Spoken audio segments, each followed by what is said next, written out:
drilling now, and Congress starts a 5-week vacation now. Now, is it a case of just bad timing? Joining me now, Representative Jeb Hensarling. Congressman, it is weird, is it not?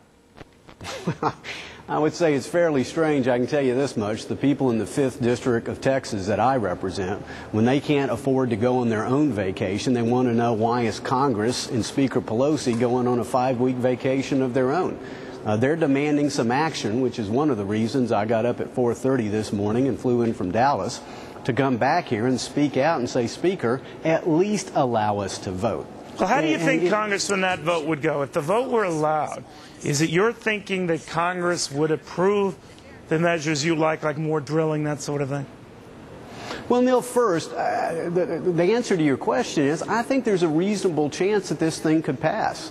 If you look historically, almost 85 to 90% of all Republicans not only support conservation, diversification, renewables, but also support more drilling of our resources on the outer continental shelf and in Arctic Alaska. And I think today there may be enough Democrats, if Speaker Pelosi wouldn't be so religious in her zeal, not to allow the vote in the first place. Well, then how much do you think, sir, that Senator Obama potentially complicated things for Nancy Pelosi and the Democratic leadership by saying, we want drilling, we think drilling is important?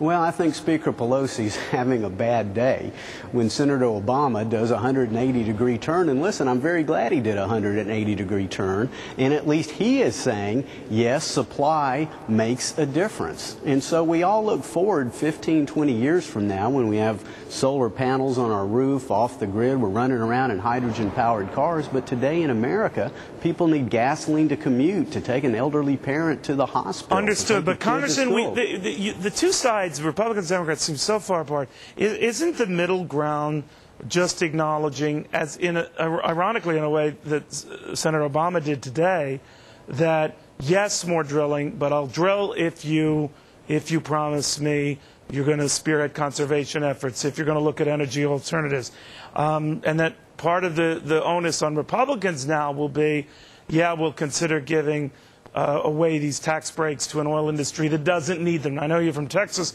but the prevailing view, Congressman, is that the oil industry is making money hand over fist. The last thing it needs is tax pennies from Uncle Sam. What do you think of that?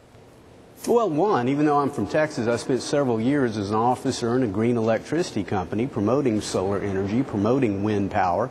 So, no, I don't want to have the oil companies have these tax breaks. But on the other hand, careful, sir, I just want to be clear. So are Republicans prepared to do away with those breaks and use that as a negotiating chip to take some of the things that you do want, that is drilling offshore, ANWR, et cetera? As our leader has said, John Boehner, we want to support all of the above. Look at our records. We have supported alternative fuels. We have supported conservation. I believe that, one, the oil and gas industry probably doesn't need the tax breaks that they're receiving. On the other hand, their plan, the so-called windfall profits tax, I mean, that dates back to the 70s. We tried it then. We became more dependent on foreign oil. So you guys clearly seem to sense you got an issue here. This gas thing sort of dropped in your lap, and it has become your signature issue, and ironically, at this early going, a winning issue, has it not? Well, Neil, you know, we're paid to represent our constituents. I had a town hall meeting, and I'd say 85% of the questions were, Congressman, what are you going to do to help get the high cost of energy down? I mean, as the elected representatives, you say it fell in our lap. It's what our constituents want us to do, and they support by 3-to-1 and 4-to-1 tapping into our offshore and our Arctic reserves. We have decades and decades of American energy that we could produce for Americans now if the liberals in Congress would simply let us. I mean, let us have a vote. All right. Yea or nay. All right, Congressman, always good seeing you. Thank you very much.